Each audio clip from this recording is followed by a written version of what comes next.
नमस्कार, माझं नाव डॉक्टर आनंद आवटी. मी Medicover hospital Sambhajinagar येथे कोलोरेक्टल सर्जन म्हणून कार्यरत आहे. पण ज्या गोष्टीबद्दल चर्चा करणार आहोत तर त्या आहेत मूळव्याध आणि तत्सम आजारांच्या आणि त्यांच्या समजुती किंवा गैरसमजुती. मूळव्याध हा खूप कॉमन प्रकार आहे आणि याबद्दल ज्या लोकांना रोजच्या रोज ज्या समस्या किंवा त्या आजाराबद्दल त्यांच्या जे प्रश्न आहेत, समजुतीचं निराकरण मला करायचं आहे. त्यात प्रामुख्याने एक येतं की संडासची जागा आपली लहान होईल किंवा मोठी होईल. तर संडासची जागा लहान मोठं होणं हे पूर्वी असं होऊ शकत होतं. आज ॲडव्हान्स सर्जरी नंतर असं सहसा होत नाही. काही एक्सेप्शनल केसेसमध्ये असं होऊ शकतं, ज्याच्यात आम्हाला थोड्याशा तिथे मोठ्या सर्जरी, कॉम्प्लेक्स सर्जरी असतात, पण तेही आपण टाळायचा पूर्ण प्रयत्न करतो.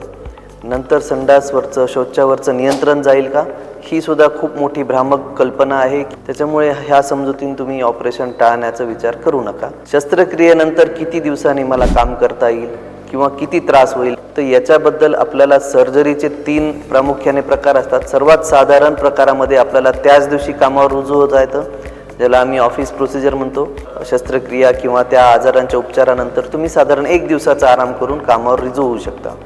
काही जिथे मोठ्या जखमा आहेत, असे फिशुला किंवा अपसेसच्या केसेसमध्ये आपण साधारण 3 ते 5 दिवस आराम करायला सांगतो. लेझर ह्या शस्त्रक्रियेबद्दलही आज असं वाटतं लोकांना की लेझर नंतर जखम होत नाही, तर ते सुद्धा एक मिथ्य आहे.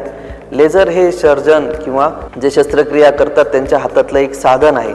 याच्याने फक्त जखम छोटी होते आणि लवकर बरी होण्यास मदत होते. हेच इंजेक्शन हे जे प्रकार आहे, तर हा आपल्याला लगेच ओपीडीमध्ये करता येतो का, तर हा करताही येऊ शकतो. पण आपण आपल्या इथे हा इंजेक्शनचा प्रकार ऑपरेशन थिएटरमध्येच करतो, कारण की बऱ्याचदा पेशंटला त्या जागी सेन्सिटिव्ह असतं, दुखत असतं.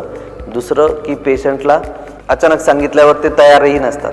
तर ह्या 2-3 गोष्टींमुळे आपण शक्यतो पूर्ण भुलीखाली त्यांना इंजेक्शन द्यायचा विचार करतो.